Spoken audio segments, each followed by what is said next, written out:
Hello and welcome to this preview edition of the Studs Up podcast. I am Garfield. I'm here with my normal co-host Simon Says. Welcome along, everyone.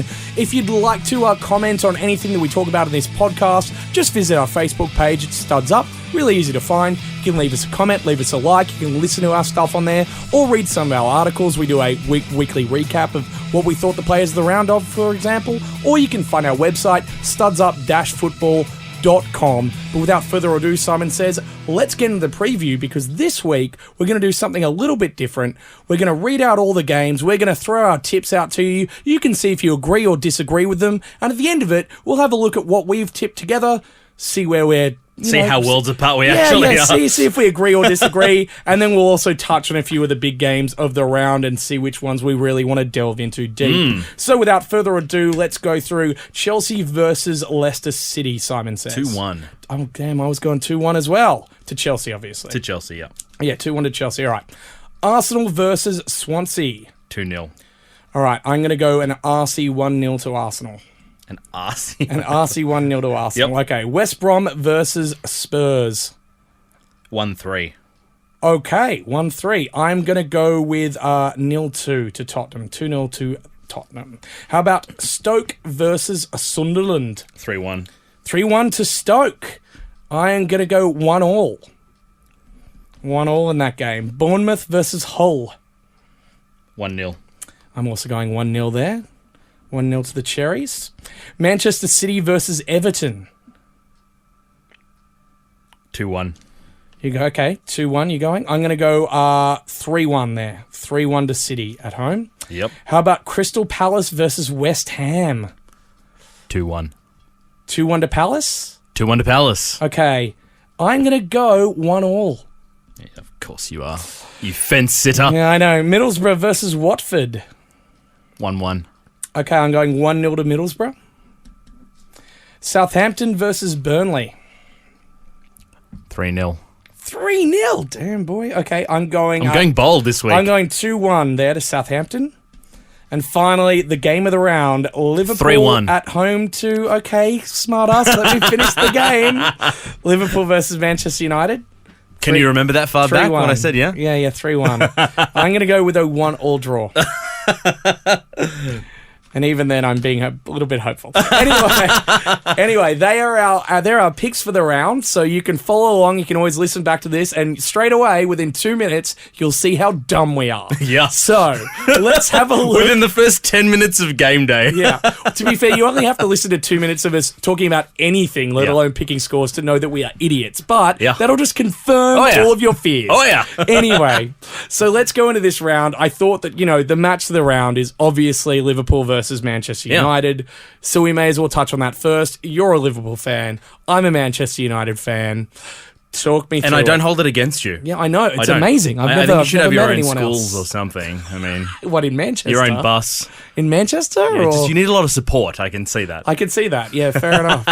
So, how do you see this game panning out, Simon Says? Well, I can see you sitting in a pool of your own urine as you quietly piss yourself. Look, they are tears, okay? That is not urine. As Rooney starts the match. No. All my nightmares are coming true at once. I got to be honest, I can see this going, when I say 3-1, I say it a little tongue-in-cheek because I could just as easily see it going 1-3, if you know what I mean. I think the key part of this match is going to be, if Liverpool gets on top of United early and grabs a goal, I think it's going to be very hard for United after that. Yeah. But having also said that, I also don't think either team at 1-0 would feel very secure at all. No, I would not be. Because there's goals in both of these teams. Absolutely. And I think it's going to be a fast, furious attacking game by Liverpool.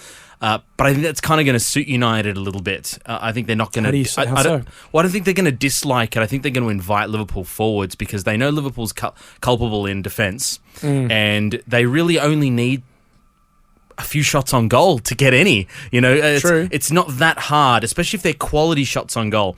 I believe in Karius, but but I also think that the defense still looks shaky, and there's only so many shots. Well, I'm going to start the movement now that Mignolet should definitely start this game. I'd really like to put that on record. Of course, you know what? A thimble in goal would be great to shoot against. Who was the Liverpool legend that came out last week and said that he should start? It was a ridiculous comment. Yeah, it was utterly ridiculous. Atkins or someone. Anyway, was it Atkins? Matter. I think it was Atkins. I think you're right. It was a bit like, wait, what? But I mean, he's senile, obviously. He doesn't know what he means or what he's saying. He's gone down the old Paul Scholes path of Simon Says logic. Yeah. Well, come on. When you say something clearly idiotic, and you're older, I am likely to perceive you as senile. Okay, we're getting older and we say stupid stuff all the time. I am senile. Okay, fair enough. Oh, I never knew. I should have guessed. Oh, God. I'm very worried about this game. Mainly because I'm worried about I'm not surprised. So am I. But how Mourinho is going to approach it is what worries me. I'm worried that he's going to throw Fellaini back in there and try what he did against City. You know what I mean? Try that same kind of formation. I'm telling you right now, if he tries what he did against City... It's over. It could be 4-1. Yeah, it could be brutal. What I will say is I cannot see United going scoreless. I think we both agree on that. Yeah, I agree. For me, it's just about can they stop Liverpool scoring? And I have to say, I know you've got a lot of confidence in your back four, but I don't. I think you have similar issues to Liverpool in that you look great going forward, but you don't look great stopping goals. You don't. Yeah, I mean, you clam up under pressure. There's panic occasionally in that defence. They can drop a clanger. You are right.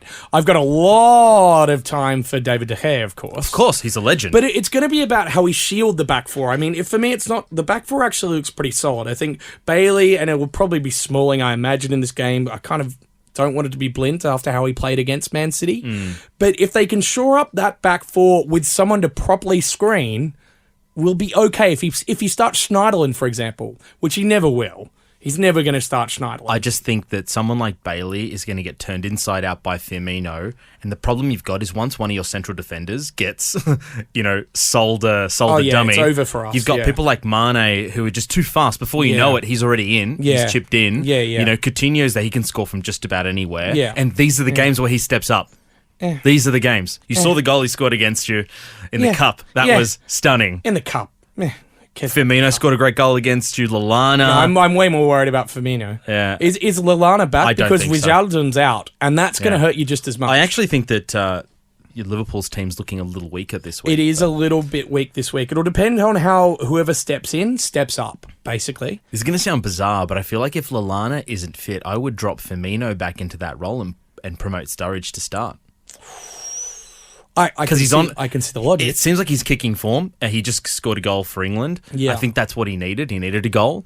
And I think it's games like this where people like that stand up, So I can see the logic to what you're saying, but I don't know. I wouldn't change that winning formula unless I absolutely have to. Not with the fluidity that Liverpool's currently playing with. I don't think that'll alter the fluidity, though. I think Firmino and Lallana aren't so dissimilar. They're similar pace. They're both very tricky. They can score goals. Yeah, but you've got to push. But the problem Firmino is, has been a midfielder before. Yeah, I know he has. But the problem is you have to... A, you're giving up your false nine to push Firmino really deep. And B, you're then giving up... I don't mind that, though. But then B, you're giving up his ability to put pressure on defenders as your front line of pressing and gegenpress. Sturridge isn't going to bring that on the table. He doesn't need to. Sturridge will fall off the shoulder of the last man and he will drag them different directions. I actually think that Sturridge is a very potent weapon against someone like United in particular. But see, and he always plays well against them. He does. But if I was playing as the United manager, I'd just let him drift. I wouldn't follow him. I'd be like, all right, pick it up on the left. You might, but he can score from anywhere, and I don't think you'd give him the room. No, he can, but then I'd zonal mark him and be like, okay, now close him as soon as he picks up the ball. With who? Zonal, not man. Zonal. Yeah, but that's the problem you've got because you've got Liverpool are so fluid. Your zonal marking won't do the job because they can just escape the zone. They can format around that zone. You've got.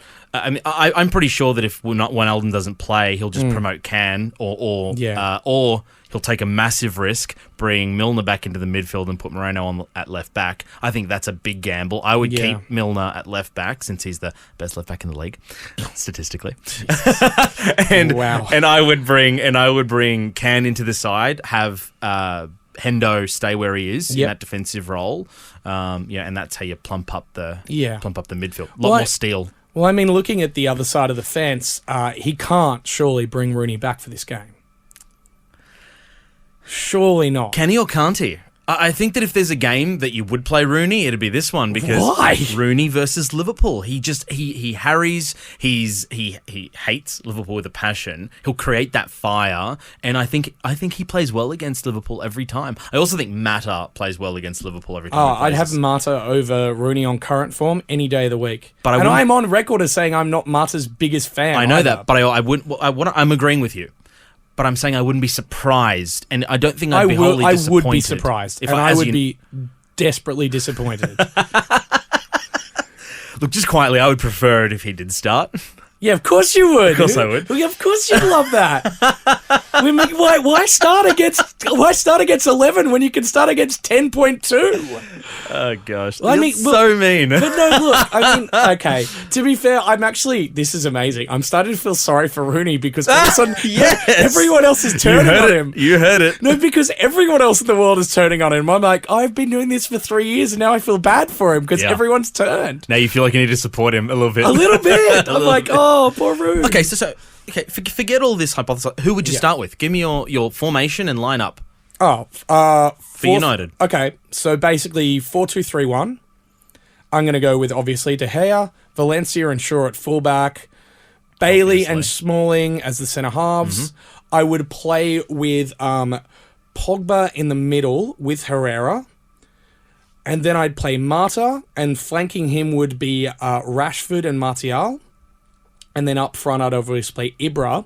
And if we were struggling really early on, I'd pull Mata off. I'd bring Schneiderlin on to, just solidify that back four a little bit more. It's quite a defensive formation. So I presume you're playing a counter-attack? Yeah, definitely. So. The only way that you can play Liverpool at Anfield when they're that fluid in the first 20 minutes is sit compact and then counter them with speed. And who better to counter with speed than Rashford, Martial? I would drop Ibra, put Rooney up front. I'm trying to guarantee a victory here. I would rather watch one of those old totem tennis. You know those things that you just stuck into the ground and then this table tennis ball just spun around? I'd rather play that up top than play Rooney as my number 9 against Liverpool at Anfield. Oh, man. No, not going to happen. I can dream, can't I? You can dream all you want, but that's not going to happen. I hope Ibra trips on a potato or something. Chips on a potato. I just shudder at the thought of seeing him. Much starch. Seeing him at the back, against our back. Well, this is the kind of game as well that you like. Ibra's always a big game player. This is the one that if he's ever going to hurt a team, he didn't hurt City. Well, he scored, but he didn't hurt them. He didn't hurt them. You're right, but I still think that it's undeniable his effect. Yeah, he's well, I mean, he's the lieutenant on the field. I mean, everyone talks about Rooney being captain, but you can already tell. And I got to say, I think the person that, if I'm going to be most fearful of anybody, it's two. It's two. No, not I think it's Pogba and Rashford. I think it's Rashford and Pogba. Pogba, yes. I mean, just because he's obviously excellent. Yeah. But Rashford in particular, I could just see Rashford just getting in behind there. Doing the job, getting the goal. Yeah, it's frustrating. He's good. Also, he's really damn good. Martial scored that amazing debut goal. Brilliant. Yeah, brilliant. I won't forget it. That's why I'd start him. Really announced himself. That's honestly why I'd start him. Because it'd be in the back of his head. You can't deny. Yeah. You can't deny that psychology. And I feel really bad, by the way, in my formation that Lingard's missing out. But I want it to be counter-attacking. I don't think you want to go. If you put Lingard in, you're almost trying to go punch for punch with Liverpool, which is not the way to play Liverpool. No, I agree. I think you got to stick to be honest with you, your starting formation and lineup, I couldn't change it. Yeah, fair enough. If I was being legitimate. Yeah.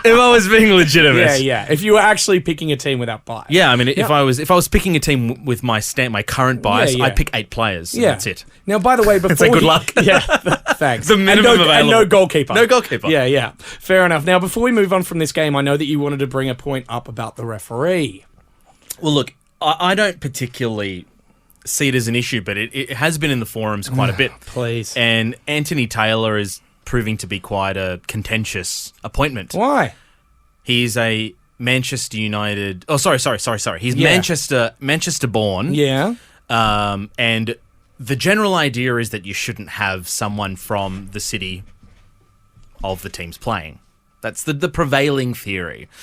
That essentially insinuates that he would somehow manipulate the game. Yeah. Much like Howard Wilkinson used to do for United. Oh. Wow. But I don't think every referee is a Howard Wilkinson who clearly favours one side. Don't you find that just appalling from fans? I mean, this guy's a professional who goes out there every week. And I think if it gets proven, then, come down on him hard. What's proof? Like what? That he awards a penalty in one game? Like, I do think to some Where's extent, the burden of proof? I'll tell you the burden of proof. I think the burden of proof comes from if you look at his career and you look at how many penalties he gives, how many 50-50s, if statistics, and there are more of those now that show how many of those go a certain way, I think a lot of that can't just be coincidence. Yeah. Having said that, I do recall a match that Liverpool played where, and I cannot for the life of me recall the name of the referee, but when Liverpool scored the winning goal in the dying seconds, he was caught on film clenching his fist and doing a little fist pump, and that was for Liverpool. Yeah. So I remember being well, you can see that astonished. And go, whoa, you should not be refereeing them he wasn't. anymore. He was stood down and never to be heard from again. Yeah. But I do recall I don't that think in you the should 90s. lose your career, but you shouldn't ever referee Liverpool again. You definitely. should, though. You can't be that sort of guy. Yeah, fair enough. So, but having said that, I can see why it's such an issue with the fans. I don't agree with them. You know what? But I cannot see why this is an issue what at if all. it was a City fan, though? Wouldn't you then be a little bit nervous and say, well, he might actually... He might see an opportunity there. Because I see referees as professionals. This is like me turning around, this is a bad example of player, but turning around and saying like, well, Rooney can't start against Everton because he's an Everton fan. No, this is a professional footballer who's been paying a lot of money. You think he's going to go out there and deliberately miss goals? This is stupid logic from fans that will, grasp at any straw to try and get an advantage. You are saying that corruption therefore doesn't exist, but we know that football is rife. Corruption. It is okay. It might be rife with corruption, but do you really think a ref professional can't be coerced if they know deep down he's a fan? If he was a long life Red Devils fan, and they said they had a quick chat to him before the game, Sir Alex Ferguson just had a calm little chat with him and said, "Hi, I'm Sir Alex Ferguson." And I'm Sir Alex Ferguson, lads. If you've got to give some Fergie time, do you really just do it, lad? Don't think about it. Do you really think that would be enough to get a professional referee to throw him off his game so much that he'd throw an entire match? I wouldn't have thought that someone paid as well as Sam Allardyce would ever take £400,000 to do something as idiotic as he was planning. He's an idiot. Doesn't matter. Sure. But then immediately the Jimmy Floyd Hasselbank thing that came up for £40,000. I mean, this all sounds like £50,000. Yeah. Peanuts. That really. sounds idiotic to me because they get paid so much money, these guys. So I would have told you, unless I saw the proof, I would have said, no way. Why would they take that? That's idiotic. Why would you ruin your career for that? Yeah. Yet people do it. So remember I refuse to say no. Yeah. By the way, I'm with you on this. Yeah. Me personally, I don't. I have actually no issue with Anthony Taylor. I think he's a pretty good referee. He's pretty good. Yeah. I think he's one of the top 2 or 3 in the league. Yeah. One of the other ones whom I like, Mark Clattenburg, is also supposedly a fan of the Red Devils. Yeah. But I kind of like him as a referee. So I'm on your side. I'm just saying that I can sort of see the argument. Okay. Will that cloud this game? No, I don't, because I've tipped the 3-1 victory to Liverpool. Yeah, and I'm tipping 1-1, and I know that every one of my fans is now hating me for that because I'm supposed to be parochial and go all in for the win. Anyway, let's move on to the other, I think, great game of the round. It's Chelsea versus Leicester City. I love the look of this game. So do I. Because this is 2 teams that really do need to pull the win out of the bag right now. Well, how do you see this one going? Chelsea with the new formation, Leicester still trying to find their way with their new players. I mean, we've both gone for 2-1 here. I would like to see it the other way. Oh, I'd love that. Because I just want Leicester to do well. I'm pulling for them. I'm pulling for the Foxes. And I'd love to see Chelsea do badly. It'd be a win-win for everyone. Absolutely. But I just think at Stamford Bridge, with Diego Costa in very good form. Yeah, very good. The form striker in the league. Well, along with Aguero. Yeah. But Aguero's Aguero. Is he ever not in form? Yeah, exactly. It's either form or injured. Yeah, He's only got 2 ways of being. Yeah. In form or injured, exactly. Yeah. So I just think that that's going to be too much for Leicester at Stamford Bridge. Yeah, I tend to agree. Also, I can't wait to see how Chelsea's new 3-4-3 formation kind of pans out this week. I think this is probably... to see it. This isn't the one that I want to see that against. I mean, I think they'll do pretty well against Leicester in general, but I'll be more interested to see how that 3-4-3 stacks up against City or United, fair or Liverpool, or Tottenham, or Arsenal. Yeah. There's actually a lot of games that I want to see how that stacks up. I don't think this is the match. No, fair enough. Now, there's a couple other games that we disagreed on, so we should go over them really quickly. Yeah, definitely. I mean, the most notable disagreements we had there was the Stoke-Sunderland game. Yep. So let's kick that one off. I mean, I've said 3-1, and you've said 1-1. Yeah. But can I just caveat my 3-1 with I was just as ready to say 1-1. Right. But my thought process was that I actually thought Stoke turned a little bit of a corner in the last match. I thought they did pretty well as well. And I think that they've got a victory in them, a turnaround victory. Yeah. And I don't think when they do it, I don't think it'll be a squeak. I don't think it'll they'll be a squeak through it. bang? I think it'll be a bang. Yeah. I think it just takes one match for Wilfred Boner to get his ass kicked, and he can score 2 goals and an Arnautovic screamer, and suddenly it's 3 goals. Yeah, totally. So my thought process wasn't totally just... I know it sounds bonkers when you think they are the worst team in the league at the moment.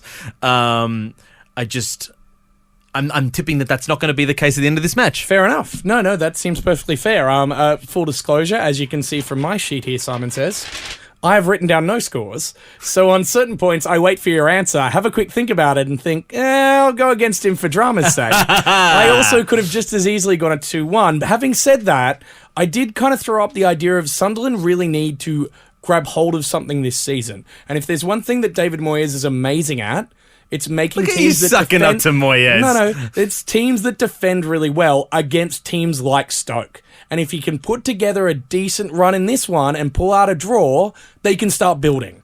And he's got to start building now, or it's game over for Sunderland. Can I just say, if Sunderland do what they did against Crystal Palace, against Stoke, I could see Stoke crumbling and Sunderland getting the win. Possibly. Because if Defoe bangs in a goal early, I could see that Stoke team already littered with no confidence. Confidence it would be shattered at that point, and I just could see them not coming through. Crystal Palace is the opposite. Crystal Palace looks like a team full of confidence. Oh, yeah. Therefore, that's why I understood their comeback. Yeah, totally. Whereas Sunderland nabbing a goal or two against, even if they're fortuitous, I could totally see them as it could go the other way. It could. It definitely could. I wouldn't bet my house on 3-1. These are two of the worst teams in the league on current form, so it could go either way. Let's have a look at some of the other games. Well, I did mention Palace, and we disagreed on that game. So, I mean, I said 2-1 to Palace. You said 1-1 Palace West Ham. Okay, well, the only reason I say that is because it's basically a local derby. Yes. West Ham have got to turn the corner eventually. It's not this game.